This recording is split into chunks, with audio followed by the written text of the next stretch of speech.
Joining us now, conservative lawyer and Washington Post contributing columnist George Conway. George, how damning is this for the former president, do you think? Well, the special counsel already had Trump dead to rights because we knew this tape existed in some form. But to actually hear a former president of the United States committing a felony, probably multiple felonies, on audio tape while laughing about it is something I think it's just stunning. And I just don't see how.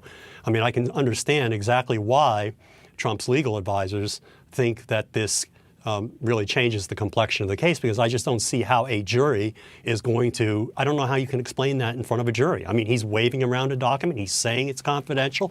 It is almost by definition one of the most confidential things you could possibly have, which is, the off-the-shelf plan to attack a potential enemy of the United States of America. I mean, that's very, very valuable top secret information. It's something that the Iranians would probably pay tens of millions of dollars for.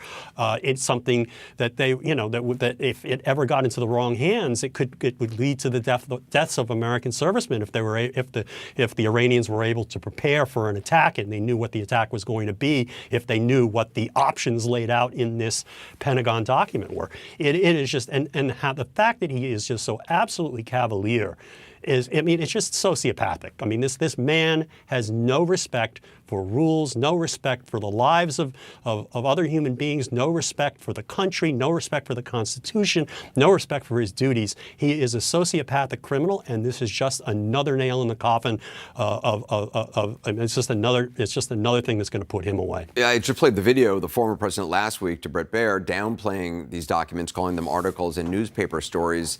Yeah, he's a lie. He's just lying. Yeah. He's lying. What's so interesting about this is how, I mean, this is what he has continually done, which is, he lies, creates a story, and then that story gets debunked, and then he creates a new story based on the information that's out there then, and because he can't stop himself from speaking, he'll give an interview with that new story, and then that gets debunked, and then he'll come up with a new story. Right, and no, it's a totally, I mean, I once wrote a semi-humorous piece in the Washington Post when this first came out last year about, cookies, and he's saying he doesn't have the cookie jar. Oh, you put the cookies there.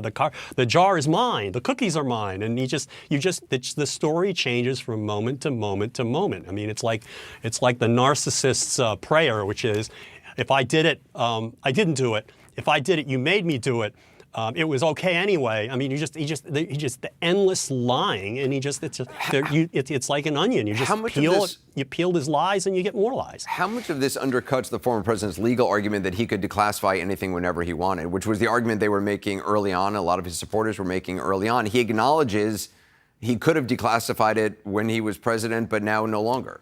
Yeah, and he knows that he didn't do it. He knows that he can't do it now that he is no longer president. And he's telling them, "Oh, this is off the record. This is confidential. Look at this." And I mean, it's manifestly top secret, manifestly still classified, and that doesn't even matter under the more serious charges that have been filed against him under the Espionage Act, because that doesn't even require the material to be classified. It just requires it to be sensitive national defense information, which unquestionably the plans to attack a foreign power that's secret national defense information and quite sensitive.